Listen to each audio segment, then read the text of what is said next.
Alors on va tout de suite prendre un temps de carte blanche avec deux personnes, Christine Meyer-Meuret, vice-présidente, et Gwenaëlle Tual, membre du conseil de la CNSA, pour faire écho à un avis qui a été voté cet été visant à soutenir la représentation, la participation des personnes âgées et des personnes en situation de handicap au sein de la branche autonomie. C'était évoqué tout à l'heure par Bénédicte Autier. Cet avis a été préparé dans le cadre d'un séminaire de travail qui a rassemblé des représentants d'associations de personnes en situation de handicap, de personnes âgées, ainsi que des représentants de conseils départementaux, d'organisations syndicales, d'institutions et d'organismes professionnels concernés, plus des parlementaires et des représentants d'État. C'est donc le fruit d'un large travail de concertation.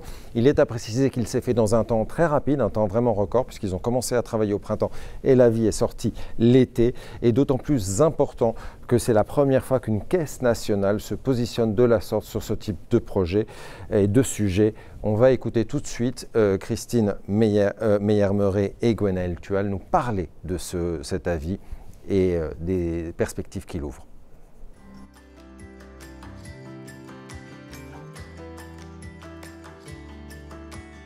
Cet avis du Conseil, il a été élaboré en co-construction entre les services de la CNSA et le Conseil de la CNSA pour essayer d'avancer dans la meilleure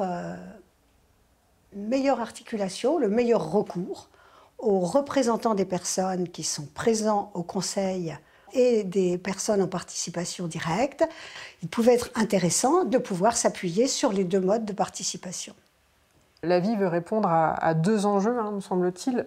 Le premier, c'est le risque de substitution, de confusion entre les modalités d'action des représentants des personnes concernées et des participants dans un cadre individuel, on va dire à titre individuel ou direct. Ce risque de confusion, même de confiscation des places et des rôles de chacun, il existe. Il existe d'autant plus qu'on est dans un contexte sociétal où les personnes concernées sont de plus en plus sollicitées pour être associées aux décisions les concernant, et ça dans différents projets, que ce soit dans un établissement du médico-social, prenez par exemple un projet de réorganisation ou un projet d'établissement, jusqu'au niveau national, avec l'exemple des conventions citoyennes, et c'est une bonne nouvelle. Et on se rend compte qu'au fur et à mesure que ces sollicitations des participations à titre direct se font croissantes, eh bien, il y a de la confusion sur les places, les rôles des représentants des personnes concernées. Et ça, dans un contexte où le recours justement aux représentants des personnes concernées est fondateur de la branche autonomie. Ça fait très longtemps que dans les associations, on réclame effectivement une formation. Pour les représentants des usagers en santé, ça existe. Pour les représentants des personnes dans le domaine de l'autonomie, ça n'existe pas. On ne s'invente pas comme ça, un jour, représentant pouvant siéger dans un conseil départemental, etc. Donc, enfin, CDCA, etc.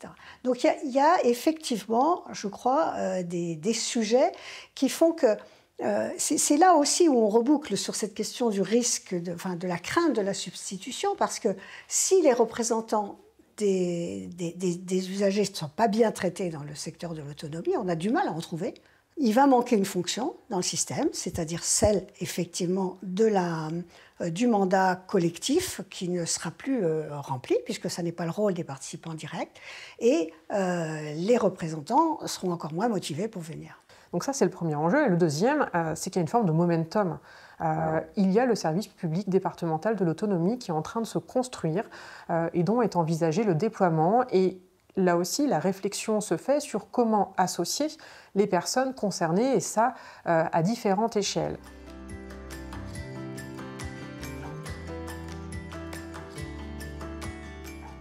Cet avis a beaucoup insisté sur le fait que, pour éviter justement ce risque de concurrence ou de substitution, il fallait d'emblée se situer pleinement en complémentarité. Et donc, se situer pleinement en complémentarité, c'est d'abord reconnaître le rôle de chacun, d'emblée bien savoir que les représentants sont des personnes qui sont élues, qui ont un mandat, dont la place dans les instances ou dans les organisations est définie même par la loi ou par la réglementation, et leur légitimité est une légitimité collective, tandis que les personnes, elles ont une légitimité de par leur expérience, et donc une légitimité expérientielle qui est extrêmement précieuse pour conduire des politiques ou des projets, mais qui ne peut pas se substituer à une défense d'intérêts collectifs.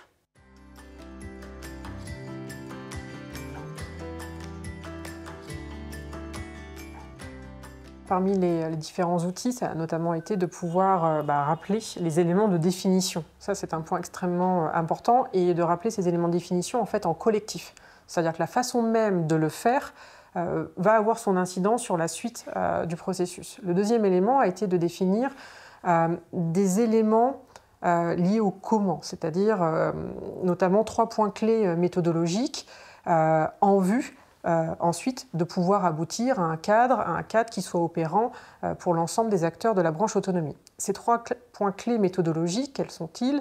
Il y a notamment le fait de pouvoir se poser un certain nombre de questions en amont du projet, et notamment de réfléchir à quel type de contribution nous avons besoin. Est-ce que nous avons besoin de la perspective des personnes concernées, de l'expérience des personnes concernées, de leur savoir, de leurs compétences? Et donc, fonction des réponses, ça oriente vers qui associer au projet en question. Et le deuxième point clé méthodologique, c'est la transparence. Assurer la transparence des engagements, tant des professionnels, des personnes concernées, de l'institution, des institutions, et ça en visant un double élément, l'égalité de considération et en même temps l'équité de traitement. Et quand on pense à l'équité de traitement, on pense notamment aux moyens, aux conditions de participation, par exemple. Le troisième point clé sur le plan méthodologique qui est ressorti de l'avis, c'est le suivi et notamment l'évaluation de l'impact des différentes formes de participation et donc également de représentation.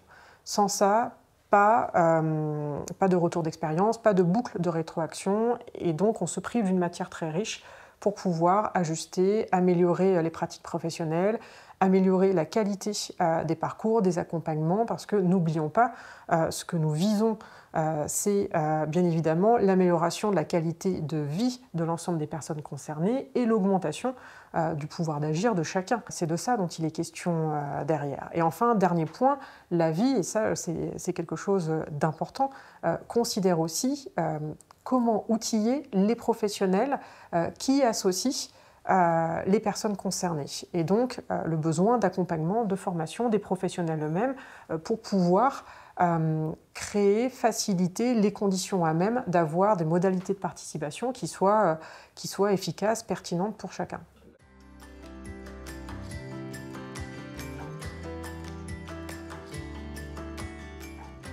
L'avis pourrait déboucher sur un cadre qui soit opérant à la fois pour les conseils départementaux, les agences régionales de santé, en fait tous les acteurs de la branche autonomie, et ce cadre, très concrètement, pourrait être une charte qui contiendrait des engagements réciproques de l'ensemble des parties prenantes.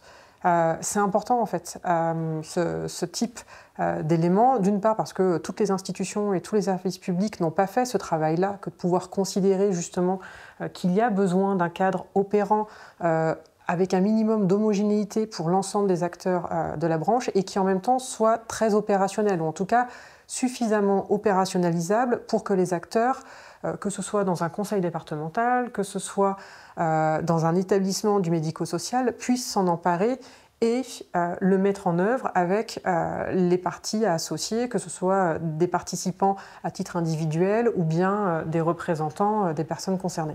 On la veut effectivement pouvoir être appropriée sur toutes les questions d'évaluation, de transparence, d'égalité de traitement, et évidemment de point de départ des projets qui est la définition du pourquoi et du comment de chacun des projets ou de chacune des sollicitations.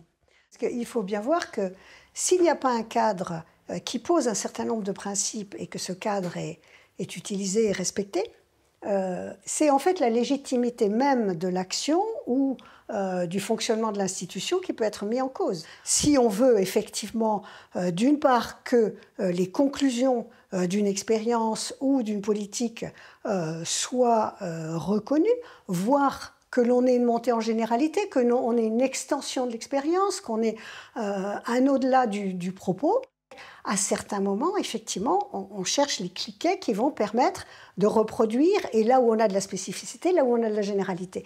Et donc, tout ça, ça ne peut fonctionner que si on a un cadre, y compris avec des représentants élus ou des personnes en participation directe.